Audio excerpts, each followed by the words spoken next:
All right, so one of the first things that you're gonna wanna learn how to do when you first pick up your machine is you need to know how to thread it.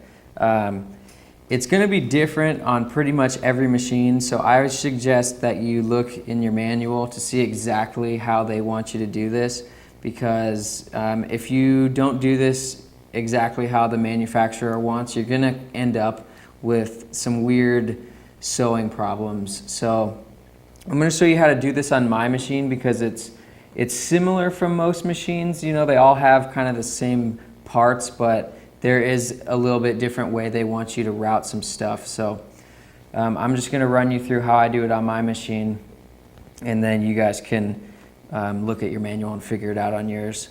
Okay, so the first thing you want to do is just run this through your guide pin here, and you want to make sure that you're coming from where your spool is. You don't want to come in this direction, so come right from behind there, and then you just want to loop it around one time, just like that. And then you want to come down here to your thread guide, and this just gets looped through all these holes, just like that. And what you want to make sure it doesn't do is it's going to try and go like that on you, and that's really going to cause some issues for you, so be aware of that. And then once you get it through here, you need to run the thread through these tension springs here, and what this does is it actually, you can adjust how much tension is on your top thread, and you want to make sure that this actually gets inside these little plates here, because if you just run it right along there, it's not actually doing anything.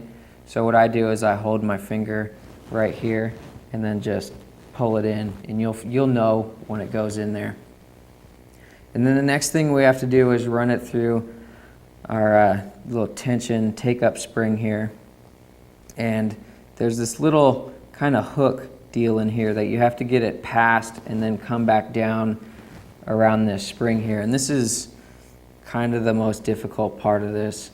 And basically all you want to do is just run it up like this and make sure that it goes in between these plates, and then you can just pull it so that it comes on the other side of there, and then you can come back down, and you want to make sure that you go around this spring right here,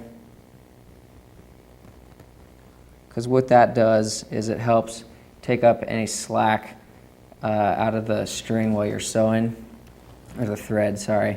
And then you just want to go through this little hoop here, and you can just push it through like that. You don't actually have to put the thread right through it. And then go through your take-up lever right here, and then you want to go back through this little hoop again.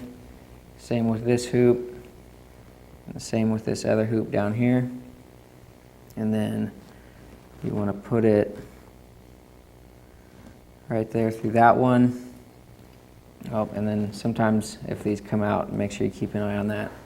And then the most important part when you're threading your machine is when you go through the needle, and you always want to go from the left to the right, because like I showed you when we were installing this needle, there's this little notch here that actually allows the thread to sit inside the needle when it's poking through the fabric. If you go through it the wrong direction, when you're sewing, you're gonna break your thread all the time. So if you're having an issue when you're sewing and you're breaking your thread constantly, make sure that you have it threaded through the right direction, and that the slot on your needle is facing the correct direction. So always make sure you go through the eye of the needle from the left to the right.